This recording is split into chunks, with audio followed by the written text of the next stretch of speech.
어떤 사람은 소매치기를 잘해요. 남의 주머니 이렇게 빼는 거 아주 좋아해요. 그리고 또 그것을 잘해요. 근데 그거를 은사라고 말하지는 않죠. 그건 나쁜 일이에요. 그러니까 은사는 내가 좋아하고 또 잘하고 옳아야 되는 거예요. 저는 설교를 좋아해요.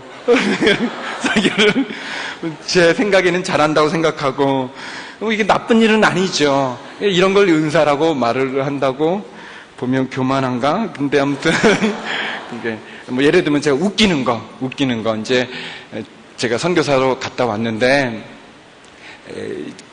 제가 목소리가 여러분 알다시피 좀 부드럽잖아요. 그러니까 졸려요. 이렇게 좀 듣다 보면 잠깐 이렇게 상담할 때는 참 좋은데 이게 계속 강의를 하거나 이렇게 설교를 하면 졸려. 이렇게 목소리가 이렇게 높낮이가 별로 없어요. 제가 높낮이가 별로 없어가지고 이렇게 듣다 보면 졸려서 제가 기도했어요. 하나님, 성경에 그런 유머의 은사는 없지만 좀 주십시오. 그래서 졸지 않게 해달라고 그렇게 간절히 기도하고 또 사모하면서 이렇게 유머집을 많이 샀어요. 서점에 가서.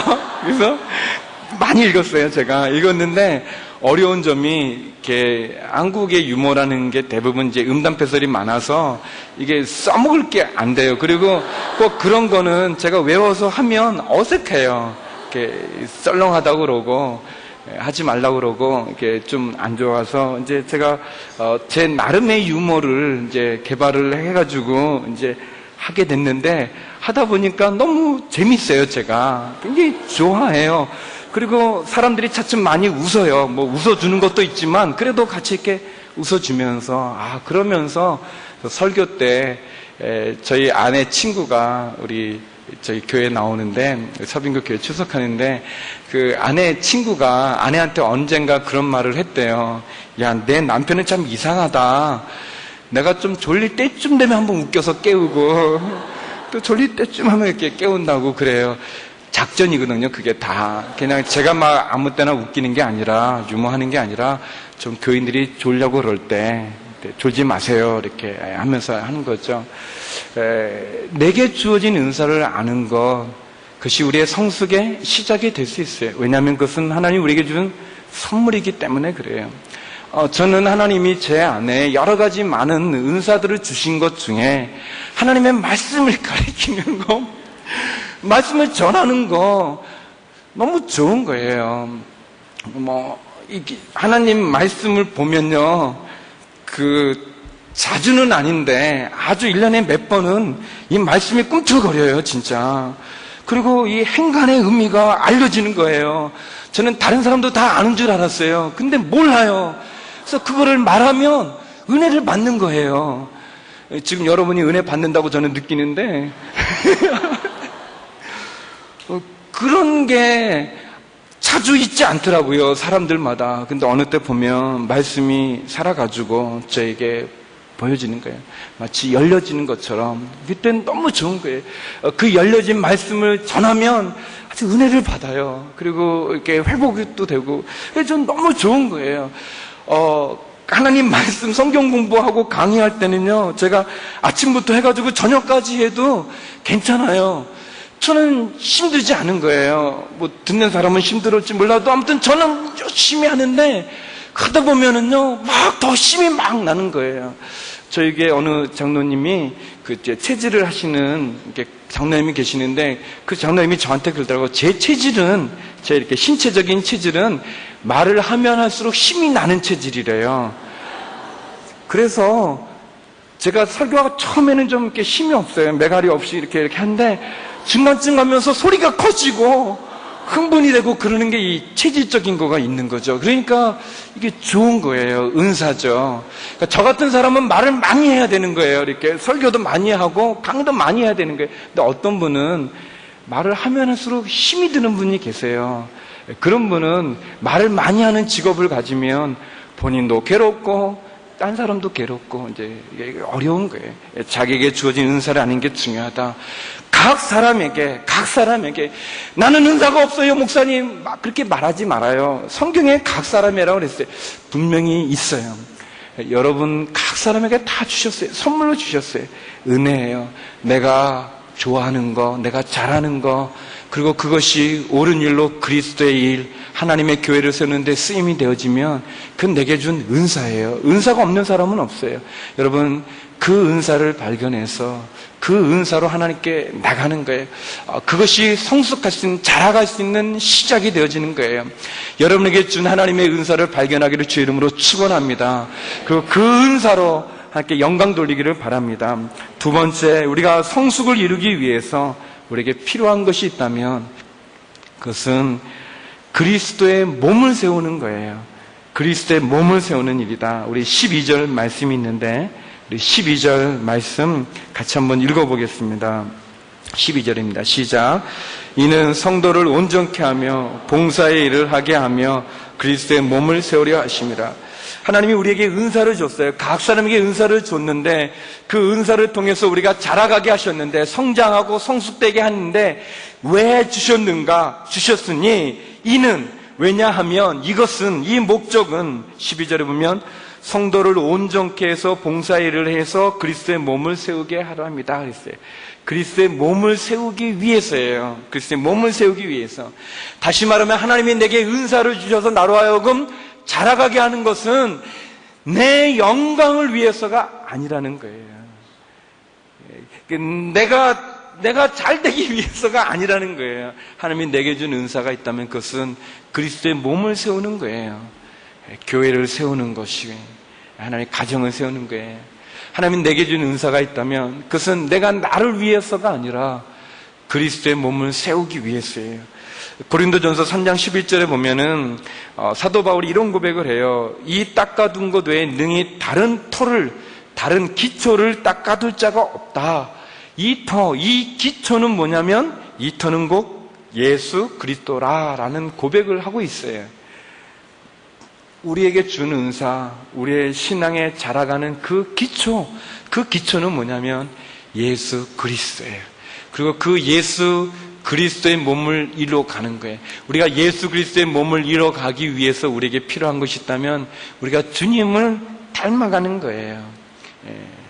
주님을 통해서 그 주의 그 십자가의 터 가운데 있는 거예요. 그리스도의 몸을 세우는 것, 그리스도의 기초 위에 거하는 것. 갈라디아서 6장 14절에 보면 바울이 이런 고백을 합니다. 그러나 내게는 우리 주 예수 그리스도의 십자가 외에 결코 자랑할 것이 없나니, 그런 말이 있어요. 내가 예수 그리스도의 십자가만 자랑하겠다라고 얘기하고 있어요. 우리가 성숙의 기본이 어디에 있어야 되는가? 나의 영광이 아니라, 내가 주인공이 아니라 주님의 몸을 세워가고 주님의 몸을 이뤄가고, 그래서 그 주님이 죽으신 십자가, 그 십자가로 나가는 거예요. 그래서 십자가를 자랑하고 십자가에 나의 목표가 맞아지는 거예요. 여러분, 우리 중요한 게 이게 바른 길로 이렇게 가야 되는 거예요. 이렇게 분명한 길, 온전한 길로 가는 것이 소중해요. 다른 곳으로 가는 것은 어려움이 많아요. 이게 방향이 틀려지면, 원래 이단이라는 말 자체가 그 달을 이자에다가 끝단자를 쓰거든요. 이렇게 처음은 같이 출발했는데 끝이 다른 것을 이단이라고 말하는 게, 방향이 틀려지면 이게 어려운 거예요. 이게 어렵습니다. 이게 바로 가는 게 아주 중요합니다. 제가 수영을 못해요. 수영을 못하기 때문에 그런 실수를 잘하는데, 수영장도 잘 안 가고, 수영장 가도 이렇게 어른들 있는 풀에서는 놀지 않고 애들 있어요. 이렇게 낮은 데서 거기서 이렇게 하고 그러는데, 근데 전에 대학생 때 한번 이렇게 그래도 이제 낮은 데에서 이렇게 했는데, 이게 그 라인이 물 위에 있잖아요. 이렇게 그 밑에 없고 이렇게 위에 있잖아요. 수영을 잘하는 사람은 그게 다 보여요. 그래서 그렇게 어려움 없이 이렇게 쭉 가는데, 못하는 사람, 저 같은 사람은 그게 안 보이죠. 그게 보이면 어떻게, 그냥 막 이렇게 이제 해가지고 가는 건데, 한 번은 이렇게 막 하는데 뭐 앞에 뭐가 있더라고요. 그래서 계속 이렇게 했는데 벽 같은 게 있더라고요. 그래서 이렇게 이러다 보니까 아줌마가 그 앞에 저한테 아줌마가, 젊은이 왜 날 때려? 죄송합니다. 왜 날 때려? 그렇게 하는데, 제가 처음에 물에 들어갈 때는 분명히 라인에 아무도 없었어요. 아주머니 옆에 있었는데 제가 이렇게 삐딱해가지고 거기서 이렇게 막 때리니까 어려워하시죠.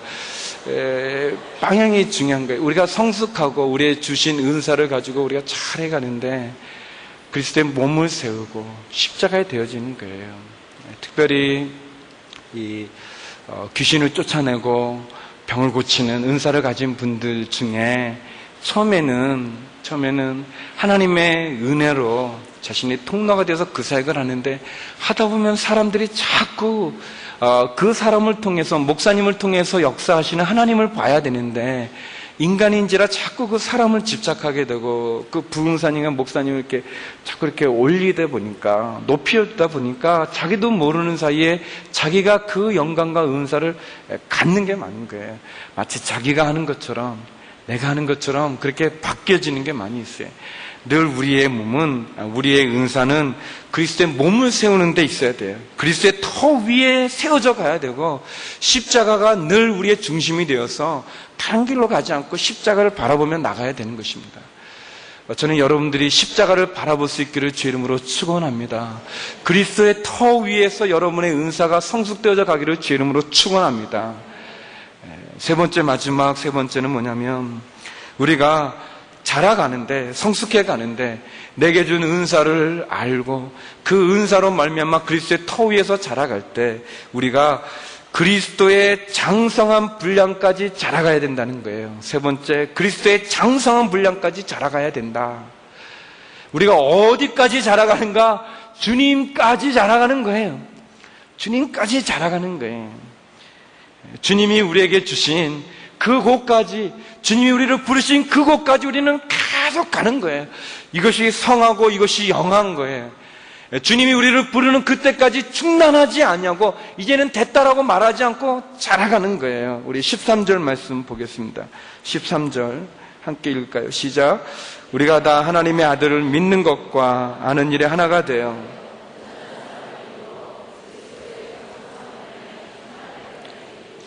그래서 우리가 자라가는데 그리스도의 장성한 분량에 충만한 데까지, 그리스도의 장성한 분량에 충만한 데가 어디냐? 십자가의 구원이에요.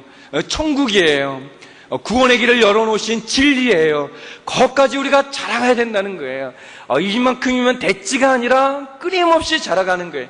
주님이 우리를 부르신 그 부름의 그 자리까지 자라가야 되는 거예요. 우리가 자라가기 위해서 우리가 두 가지를 신경 써야 되는데, 자라가기 위해서는 우리가 첫 번째는 배워야 해요. 배워야 됩니다. 그래서 여러분이 이렇게 집회 때 오는 거 너무 중요한 거예요. 배우는 게 중요한 거예요. 내가 계속 배우는 거. 마태복음 11장 29절에 보면 11장 28절이 뭐냐면 수고하고 무거운 짐진 자들아 다 내게로 오라 해요. 우리가 너무 좋아하는 말씀이죠. 그 말씀 다 좋아합니다. 저도 굉장히 좋아해요. 수고하고 무거운 짐진 자들아 다 내게로 오라. 얼마나 좋아요. 주님이 우리를 수고하고 무거운 짐진 인생으로 보시고, 그래서 내가 힘들고 낙심하여 지쳐 있을 때 주님이 우리를 부르는 거예요. 세상 사람들은 수고하고 무거운 짐진 사람은 싫어해요. 가족도 파산하거나 부도가 나거나 어려운 일이 있으면 식구들도 싫어하고 멀리 하는데, 주님은 그런 사람을 부르니 얼마나 좋아요. 죄인을 부르시는 게 얼마나 좋아요. 근데 우리가 그 다음 29절을 알아야 되는데 아는 게, 수고하고 무거운 짐진 자들아 다 내게로 오라. 내가 너희를 편히 쉬게 하리라.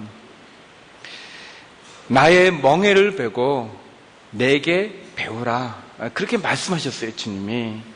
근데 우리는 수고하고 무거운 짐진 자라 다 내게로 오라는 말씀은 알고 주님께 나가는데, 우리는 주님이 하신 말씀, 내게 배우라 그러셨거든요. 배우라 그랬어요.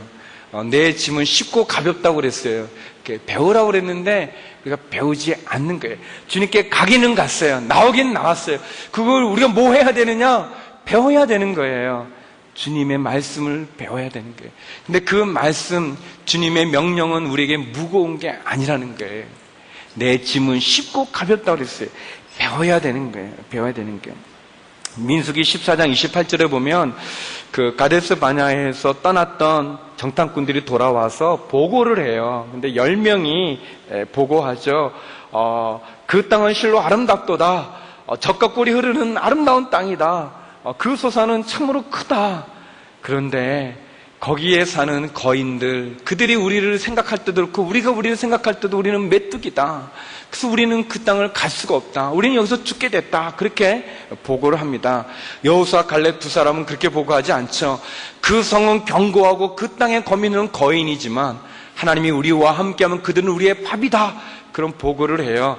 근데 그 보고를 다 들은 하나님께서, 주님께서 이렇게 얘기합니다. 14장 28절에 보면 내가 나의 삶을 두고 맹세하노니 너희 말이 내 귀에 들린 대로 내가 너희에게 시행하겠다, 그런 표현을 쓰셨어요. 그러면서 너희가 그 불신앙의 고백, 그 믿음 없는 고백, 원망과 불평과 불만의 고백, 내가 너희에게 준 약속의 땅에 대하여 너희가 폄하하는 그 고백, 그 믿음에 없는 그 고백이 내게 들린 그대로 내가 너희를 실행하리니 너희가 그 땅을 탐지한 40일을 40년으로 계산해서 너희가 이 땅 가운데 유리하게 될 것이다. 내가 20세 이상의 사람들은 다 이 광야에서 죽게 하리라. 그렇게 얘기하세요. 그 말 자체는 너희 말이 내게 들린 대로 내가 너에게 시행하겠다고 하는 말은 좀 부정적인 표현이 있어요. 하나님께서 부정적인 그 보고한 것에 대해서 하나님이 이제 심판하는 그런 내용이거든요. 근데 이 말을 잠깐 생각해 보면 이 말은 이렇게도 해석이 될 수 있는 거예요. 우리가 긍정적인 말을 주님께 했다면 하나님이 그 긍정적인 말씀대로 우리에게 행한다는 거예요. 너희 말이 내 귀에 들린 대로 내가 시행하리니, 그렇게 됐거든요. 그러니까 얼마나 좋은 거예요. 진짜 여호수아 갈렙의 그 보고 그대로 주님은 여호수아 갈렙에게 행하셨어요. 그러니까 우리가 애매한 기도를 하면 하나님이 너희 말이 내 귀에 들린 대로 내가 너희에게 시행한다 했어요. 우리가 애매한 기도를 하면 애매한 답이 오는 거예요. 하나님 왜 애매하게 대답하십니까? 말하지 마세요. 여러분이 애매하게 물은 거예요. 우리가 중언부언하면 중언부언이 오는 거예요. 그러니까 이 말씀은 힘든 말이지만, 부정적이고 어려운 말이지만 돌아 생각해 보면 얼마나 좋은 말씀인지 우리가 배워야 되는 거예요. 깨닫고 배워야 되는 거예요. 이스라엘 백성들이 하나님의 말씀을 배워야 됐던 것처럼, 순종하는 법을 배워야 됐던 것처럼, 제자들이 주의 말씀을 배워야 되는 것처럼 우리가 배워야 되는 거예요. 여러분, 나는 됐다라고 말하지 마세요. 생각하지 마세요. 여러분이 더 배우시기 바랍니다. 더 성장해서 그리스도의 장성분량에 충만한 데 이르기 위해서는 끊임없이 배워야 돼요. 두 번째, 우리가 그리스도의 장성분량에 충만한 데 이르기 위해서, 이건 아주 중요한 거예요. 뭐냐면 우리가 주님을 본받아야 된다는 거예요. 주님을 본받아야 된다는 거예요. 우리가 올라가야 될 때, 성승을 이뤄야 될 때가 어디냐? 주님이에요, 주님. 주님이 우리의 표대고, 주님이 우리의 목표고, 주님을 닮아가는 게 중요한 거예요. 주님을 본받는 게 중요한 거예요. 주님을 배우는 게 중요한 거예요. 고린도전서 11장 1절에 보면 내가 그리스도를 본받는 자 된 것 같이 너희는 나를 본받는 자 되라, 그렇게 얘기했어요. 사도 바울이 뭐라고 말했냐면 내가 주님을 본받는다, 내가 주님을 본받는 것처럼 너희는 나를 본받으라, 그렇게 얘기했거든요. 그러니까 디모데가 바울을 본받는 건 곧 주님을 본받는 거예요. 우리가 본받아야 될 분은 주님이에요. 주님을 닮아가는 거예요. 주님을 본받아가는 거예요. 주님 안에서 우리가 자라가야 되는 거예요. 성숙이라고 하는 것은 깊이, 점점 깊어지는데 그 깊어지는 게 뭐냐? 그 깊어지는 게 주님 안에서 깊어지는 거예요. 주님을 점점 닮아가는 거예요. 여러분, 큰바위 얼굴이라는 그 동화를 기억하시죠? 큰바위 얼굴을 보고 묵상하고 생각하고 큰바위 얼굴에 나와 있는 그 사람처럼 행동하면 나도 모르는 사이에 내가 큰바위 얼굴이 되는 거예요. 그래서 제가 어렸을 때 그 동화 보고 내가 주님을 본받, 주님이 큰바위 얼굴이다, 그런 상징적인 의미로 내가 주님 생각하고 주님처럼 행동하고 주님처럼 말하고, 이제 교주는 아니지만 아무튼 주님처럼 그렇게 딱 이렇게 가야겠다 이렇게 하다 보니까 어떤 분이 저보러 주님 같다고 뭐 아멘 하지 마세요. 어떤 권사님이 그러는 거예요. 어디서 많이 봤다고 저를. 그래서 어디서 많이 봤냐고. 그분이 어디서 많이 봤는데 하다, 예수님처럼 닮아서 내가 예수님 같이 비슷하게 생겨서, 그래서 제가 너무 좋아해서, 너무 기분이 좋아서, 내가 큰마의 얼굴이 됐구나. 내가 너무 좋아했어요. 근데 그 권사님이 보니까, 다른 목사님한테도, 목사님 내가 어디서 많이 봤는데요? 그러는 거예요. 그 목사님이 어디서 봤는데, 저 권사님 잘 모르는데, 아, 예수님 닮으셨다고 그러는 거예요. 제가 그 목사님한테 나한테도 그랬다고 말하고 싶었는데, 주님을 많이 생각하고 많이 사랑하고, 여러분 부부가 닮지 않습니까? 같이 지내고 같이 이야기하고 같이 살면 닮아가는 거예요. 닮아가는 거예요. 하나님의 말씀, 우리가 하나님을 위해서 주님을 알아가고 주님을 사랑하고 주님을 믿고 주님께 헌신해 나가면서 주님을 본받는 거예요. 본받아 살아가는 거예요. 성경에 보면 뭐뭐 외에는 이라는 그런 표현들이 나와요. 그 표현들은 예를 들면 민수기 14장 30절 보면은 거기에 그 이제 이야기 가운데 하나님의 말씀이 갈렙과 여호수아 외에는 누구도 가나안에 들어가지 못한다 했어요. 갈렙과 여호수아 외에는 그렇게 말했어요. 또 사사기 7장 7절 8절에 보면 기드온의 300명의 용사가 나오는데 그렇게 표현됐어요. 300명 외에는 그렇게 표현이 되어 있어요. 다윗이 문맷돌을 가지고 골리앗에게 나가는데 사무엘상 17장 40절에도 보면은 골리앗 향해서 나가는 다윗의 물매와 매끄러운 돌 5개 외에는 다윗이 아무것도 갖고 가지 않았다, 그런 표현들이 나와요. 뭐뭐 외에는 그런 표현이 나와요. 저는 우리들의 삶에 우리들의 목표가 되는 분, 우리가 본받아 갈 분이 예수 외에는 아무도 없기를 주의 이름으로 축원합니다. 예수 외에 있는 것들이 우리에게 우상인 것이고 예수 외에 있는 것들이 우리의 초점을 흐리게 만드는 거예요. 예수 그리스도 한 분만으로 우리는 만족하고 예수 그리스도 한 분으로 우리가 푯대를 삼고 본받아 배워가 그로 하여금 그리스도의 장성한 분량에 충만한 데까지 자라가는 거예요. 자라가는 거예요. 제가 전에 있던 교회에 한 장로님 자녀가 있었는데 그 자녀가 그 자매인데 여자아이인데 아주 예뻐요. 노래도 잘하고 아주 예뻐요. 한나라는 아이인데 근데 그 아이가 이 성장 호르몬이 작아져서 정상 수치가 나오지 않아서 아이가 어느 정도 크고는 키가 작은 거예요. 작은 거예요.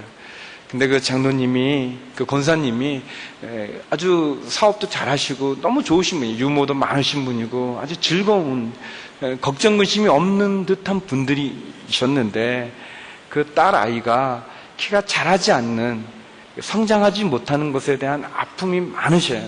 그래서 그 딸을 조금이라도 더 키우기 위해서 많은 약을 쓰고 의사선생하고 미국에도 가시고 막 애를 많이 쓰시는 거예요. 그분들이 기도를 할 때 그 딸을 생각하면 눈물이 나시는 거예요. 마음에 아픔이 있는 거예요. 사랑하는 성도 여러분, 하나님이 우리를 다 자녀로 부르셨어요. 저도 부르셨고 여러분도 부르셨어요. 여기 7절 말씀처럼 우리 각 사람 누구도 예외 없이 다 하나님이 은사들을 주셨어요. 그 은사를 주시고 주님이 자라가기를 원하시는 거예요. 우리가 성장하기를 원하시는 거예요. 성숙해 가기를 원하시는 것이에요.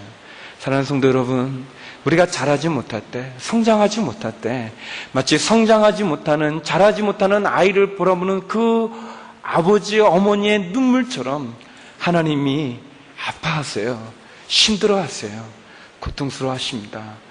성도 여러분, 우리는 주님 안에서 성숙함으로 자라가야 됩니다. 그리스도의 장성한 분량에 충만한 데까지 자라가야 될 것입니다. 주님의 장성한 분량에 충만한 데까지 자라가는 여러분 되기를 주의 이름으로 축원합니다. 주님께서 그렇게 우리와 함께하여 주시고 우리를 인도하여 주실 것입니다.